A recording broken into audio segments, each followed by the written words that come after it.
Intelligentsia जांच करिए उनके खिलाफ। श्री इमरान प्रतापगढ़ी। धन्यवाद सभापति महोदय, आपने मुझे आम बजट पर बोलने का मौका दिया। इमरान प्रतापगढ़ी। धन्यवाद सभापति महोदय।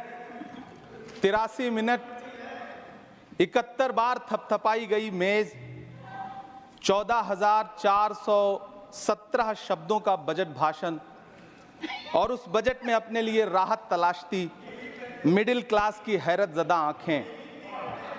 सभापति महोदय, मेरे हाथों में जो दस्तावेज है, दरअसल ये देश के किसानों, गरीबों, मजदूरों की उम्मीदों का स्मारक है।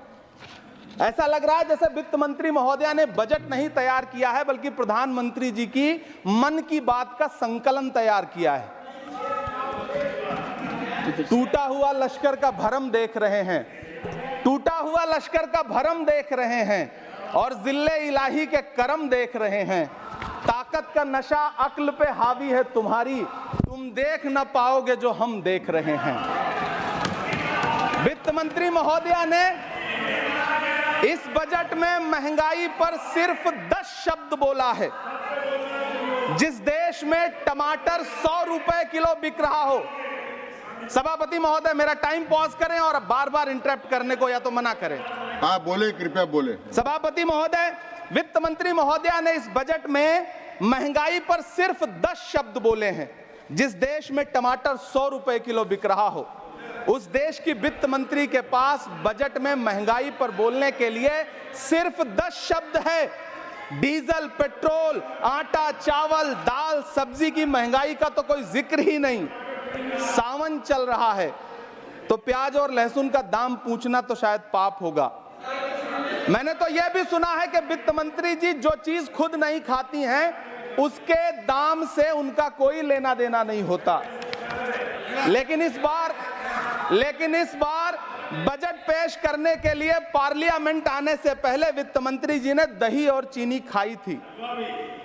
अब तो उनसे यह पूछा जा ही सकता है कि उन्हें दही, दूध और चीनी का रेट तो इन दिनों पता ही होगा।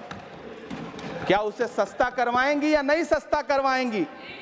अगर पता है तो कृपया सस्ता करवाइए, क्योंकि इसी चीनी ने अमेठी में एक मंत्री महोदया का राजनीतिक कैरियर कड़वा कर दिया। सभापति महोदय, अपने शीश महलों में बैठे हुए सरकार के सांसद और मंत्री कह रहे हैं कि महंगाई कम हो रही है। संसद की कैंटीन से बाहर निकल करके एक चाय का कप खरीदिए, तब समझ में आएगा कि महंगाई कम हो रही है या बढ़ रही है। किसी एक दिन अपनी किसी मजदूर की तरह अपनी दिन भर की दिहाड़ी लेकर के बाजार जाइए और अपने बच्चों के लिए राशन खरीदिए, तब पता चलेगा कि महंगाई कम हो रही है या नहीं हो रही है। यहां बैठ करके बड़ी बड़ी बातें करना आसान है। ये चूनर धानी धानी भूल जाते, ये पुरवा की रवानी भूल जाते, जो आकर 4 दिन गांव में रहते तो सारी लंतरानी भूल जाते। सभापति महोदय, इलेक्टोरल बॉन्ड खरीदने के नाम छुपाने वाली सरकार, इलेक्टोरल बॉन्ड खरीदने वालों के नाम छुपाने वाली सरकार इन दिनों आम के ठेला लगाने वालों के नाम जानना चाहती है। मुझे तो होटलों, ढाबों या आम के ठेलों पर नेम प्लेट लगवाने वालों से पूछना है कि कभी खून की बोतल पर देखा है किसी का नाम लिखा हुआ? मुझे पूछना है कि क्या कोरोना के दौरान अपनी उखड़ती हुई सांसों के लिए ऑक्सीजन तलाशने वाले किसी इंसान ने ऑक्सीजन लाने वाले किसी इंसान से पूछा था कि ऑक्सीजन लाने वाला इंसान हिंदू है या मुसलमान है? मुझे पूछना है कि लावारिश लाशों के लिए कोरोना में कांधा देने वाले, चिताओं के लिए लकड़ियां सजाने वाले किसी इंसान से पूछा गया था उसका नाम, उसका मजहब? लेकिन इन दिनों पूछा जा रहा है। सभापति महोदय, अफसोस देश के प्रधानमंत्री जी ने कभी न टूटने वाली चुप्पी ओढ़ ली है। सभापति महोदय, जनता ने 63 सीटें कम क्या कर दी, ये सरकार तो अमृतकाल का नाम लेना ही भूल गई। ये भूल गई है अमृतकाल को, ये भूल गई है मनरेगा को, ये भूल गई है मौलाना आजाद नेशनल फेलोशिप को, ये भूल गई है मणिपुर को, ये भूल गई है महाराष्ट्र को। मुझे गर्व है कि मैं राज्यसभा में महाराष्ट्र का प्रतिनिधित्व करता हूं।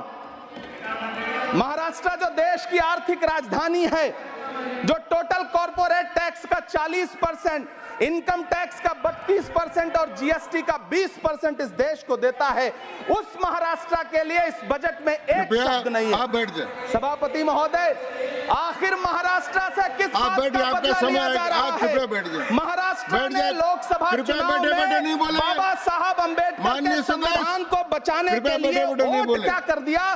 प्रधानमंत्री जी तो महाराष्ट्र से बदला लेने पर उतर आए। अब तो शायद उन्हें याद भी ना हो यवतमाल का वो दाभड़ी गांव जहां 20 मार्च 2014 को वो किसानों के साथ चाय पर चर्चा करने गए थे और उनकी किस्मत बदलने के सपने दिखाए थे। उसी यवतमाल में पिछले 6 महीने में 132 किसानों ने आत्महत्या की है। सभापति महोदय, महाराष्ट्र में हर महीने 209 किसान आत्महत्या कर रहे हैं। राज्य सरकार द्वारा सौंपा गया आंकड़ा बताता है कि 1 जनवरी से 31 मई के बीच 1046 किसानों ने आत्महत्या की है। लेकिन अफसोस, इस बजट में महाराष्ट्र के किसानों के लिए कुछ भी नहीं है। किसानों से चिढ़ी हुई सरकार ने बजट में किसानों के एमएसपी की लीगल गारंटी नहीं दी। लेकिन याद रखिएगा, जो किसान का नहीं वो हिंदुस्तान का नहीं। सभापति महोदय, मुझे वित्त मंत्री जी से पूछना है कि वो जो कुछ साल पहले 100 स्मार्ट सिटी बनाने का ढोल पीटा गया था, सुना है उस ढोल में पानी भर गया है, इसीलिए आपने उसका नाम बदल करके सिटीज ऑफ ग्रोथ हब्स रख दिया है। अच्छा है, नाम बदलने का खेल खेलते रहिए। आपकी कई सरकारें तो इसी वजह से चल रही हैं।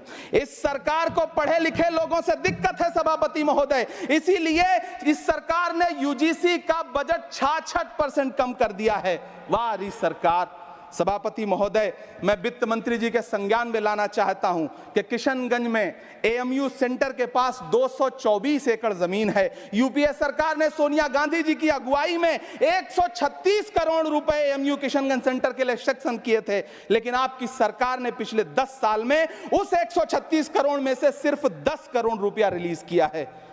1.5 करोड़ की आबादी वाला सीमांचल बेहतर शिक्षा के लिए उस सेंटर की बाट जोह रहा है। मेरा आपसे सवाल है कि इस सेंटर का बाकी पैसा आप कब रिलीज करेंगे? मुझे उम्मीद है वित्त मंत्री महोदया जवाब जरूर देंगी। सीमांचल उसी बिहार में आता है जिसकी बैसाखी के सहारे आपकी सरकार चल रही है। वहां के लोगों को एम्स की जरूरत है। महानंदा और कोसी से होने वाली बाढ़ की तबाही को रोकने के लिए बांध बनाइए, सीमांचल के साथ सौतेला व्यवहार बंद करिए। इकोनॉमिक कॉरिडोर बनाने से किसी राज्य का विकास नहीं होगा, विकास होगा स्वास्थ्य और शिक्षा के बुनियादी मुद्दों के लिए बजट देने पर। सभापति महोदय, एक तरफ तो इस बजट में पीएम आवास योजना के तहत 3 करोड़ अतिरिक्त मकान देने की घोषणा है और दूसरी तरफ लखनऊ के अकबर नगर में 1280 वो मकान हैं जिन्हें रिवर फ्रंट बनाने के नाम पे बुलडोजर से जमींदोज कर दिया गया।